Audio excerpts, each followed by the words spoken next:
Bismillahirrahmanirrahim. Assalamualaikum warahmatullahi wabarakatuh. Alhamdulillahirabbil alamin wassalatu wassalamu ala asrofil anbiya'i wal mursalin wa ala alihi washabihi ajmain. Oke, Nak Umi, semoga Nak Umi sehat selalu walaupun berada dalam rumah. Nak Umi, sekarang kita akan belajar mengenai kerusakan dan pencemaran lingkungan serta penanggulangannya. Jadi, masalah kerusakan ya dan pencemaran lingkungan yang setelah Umi jelaskan yang minggu kemarin, yaitu dalil Qur'annya Quran surat Ar-Rum, ya kan? Ar-Rum ayat 41. Apa katanya? Ya, telah tampak kerusakan di darat dan di laut disebabkan tangan manusia. Allah menghendaki agar mereka merasakan sebagian dan akibat perbuatan mereka, agar mereka kembali ke jalan yang benar. Jadi kerusakan dan pencemaran itu memang oleh tangan manusia itu sendiri membuat lingkungan ini tercemar. Dan Umi ada beberapa aktivitas manusia yang bisa merusak dan pencemaran lingkungan kita. Yang pertama adalah kegiatan pertanian.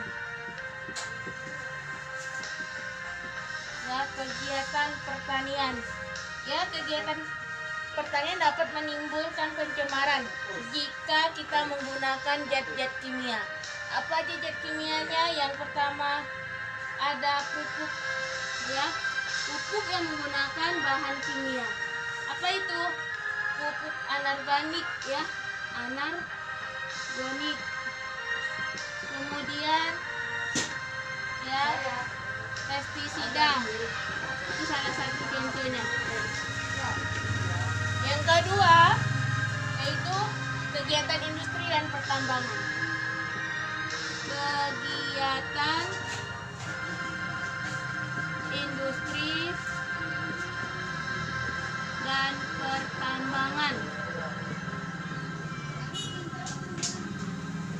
Ya, aktivitas yang merusak kerusakan dan mencemari lingkungan sekitar kita. Jadi kegiatan industri dan pertambangan dapat menimbulkan pencemaran jika ya sisa-sisa industrinya tidak diolah dengan baik, dibuang ke sungai, ya kan? Dibuang tempat pemukiman yang padat penduduk. Ya, itu yang membuat pencemaran yang ada di sekitar lingkungan industri dan pertambangan. Yang ketiga, kegiatan transportasi.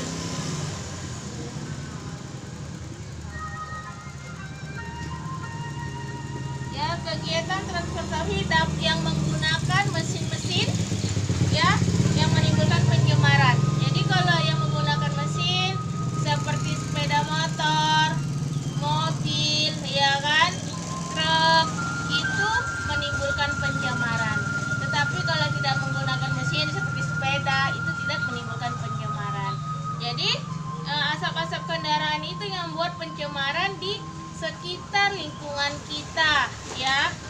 Jadi anak Umi ada 3 kegiatan. Yang pertama itu kegiatan pertanian, ya kan, kegiatan industri dan pertambangan. Yang ketiga kegiatan transportasi. Inilah yang menyebabkan pencemaran lingkungan. Sekarang ya kita masuk ke pemanasan global.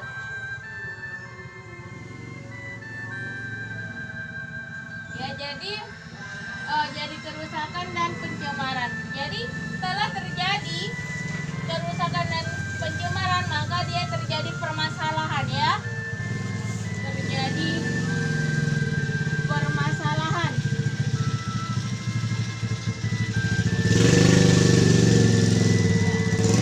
Permasalahan yang menimbulkan pencemaran. Jadi permasalahannya pertama apa? Yang pertama global warming.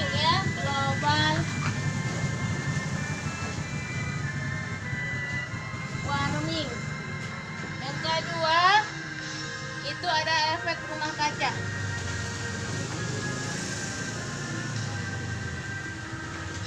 Efek rumah kaca. Jadi permasalahan yang akibat dari kerusakan dan pencemaran lingkungan akan terjadi permasalahan yang pertama yaitu global warming. Ketika global warming, apa itu global warming? Yaitu fenomena alam yang terjadi karena suhu di bumi meningkat dan menjadi tidak seimbang. Jadi Umi jelaskan kembali apa itu global warming atau pemanasan global, yaitu fenomena alam yang terjadi karena suhu di bumi meningkat dan menjadikan tidak seimbang. Ya, Umi ya. Kemudian di dalam pemanasan global warming itu ada beberapa permasalahan lingkungan.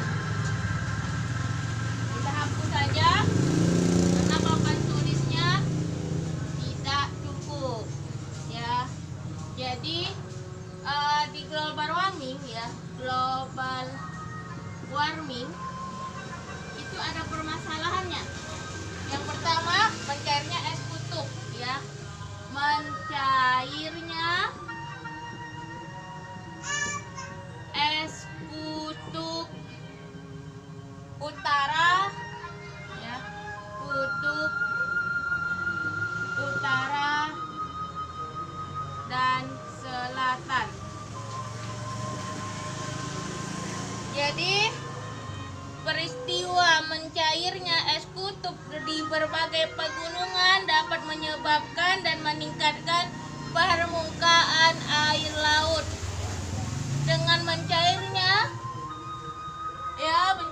es kutub dan yang di utara dan di selatan akan terjadinya apa? Peningkatan air di laut.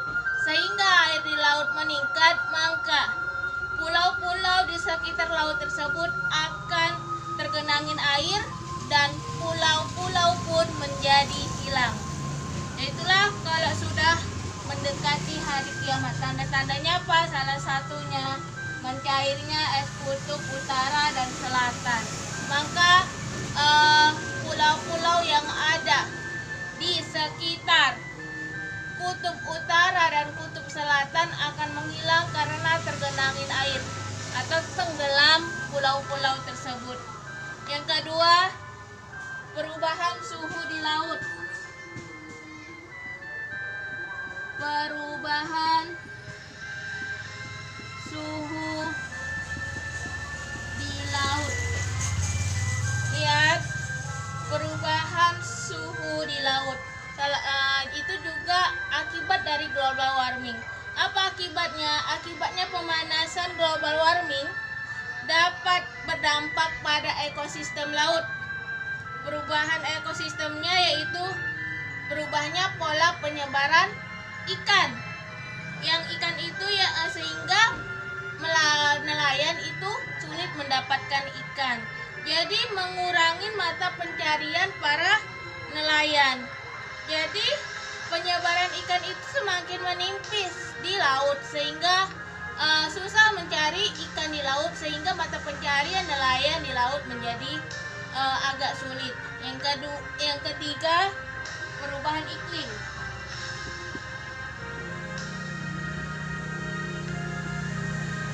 Perubahan iklim. Ya. Jadi dengan adanya global warming yang terjadi di bumi kita ini yang membuat berbagai belahan dunia berubah iklimnya. Di Indonesia mengalami dua iklim. Yang pertama iklim tropis dan iklim hujan, ya kan? Hujan dan kemarau itu jadi dua iklim, ya. Perubahan pola iklimnya yaitu disebabkan oleh perubahan lingkungan yang berubah fungsinya. Ya, contohnya gimana? Kok iklimnya berubah? Yang pertama contohnya seperti hutan yang dirubah, yang disulap menjadi ladang atau lahan pertanian.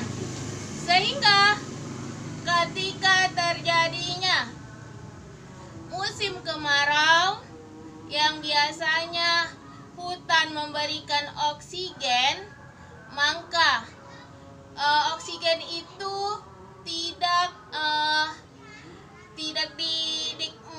bisa kita nikmati. Kenapa? Hutannya sudah tidak ada, maka kemaraunya menjadi berpanjangan. Atau sebaliknya, ketika terjadi musim hujan, maka tidak ada yang menahan air, ya, sehingga apa yang terjadi?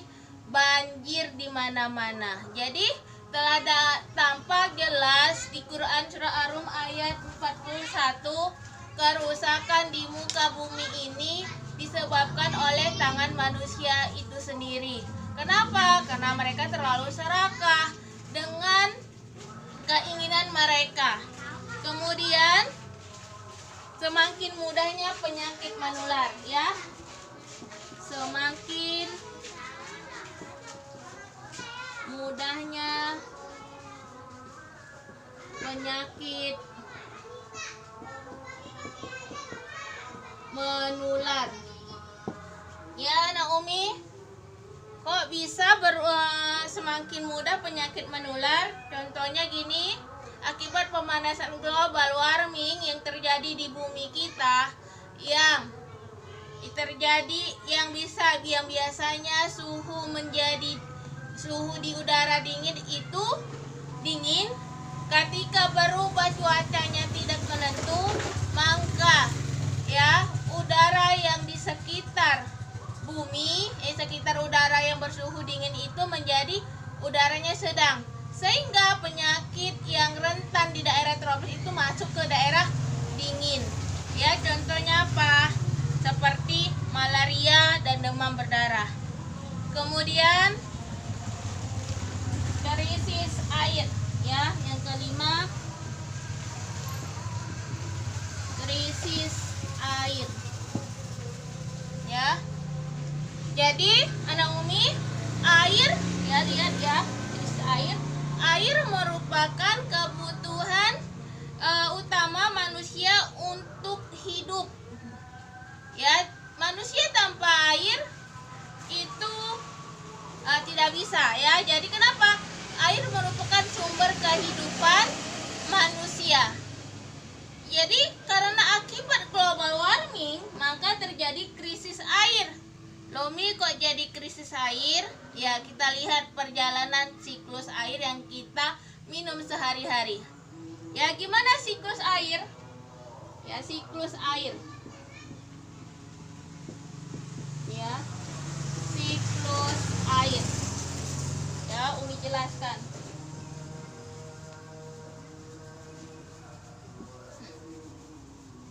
Jadi, siklus air yang terjadi di bumi kita ini, yang pertama, ya, ketika nih air laut, ya, ini siklus air, ya, air laut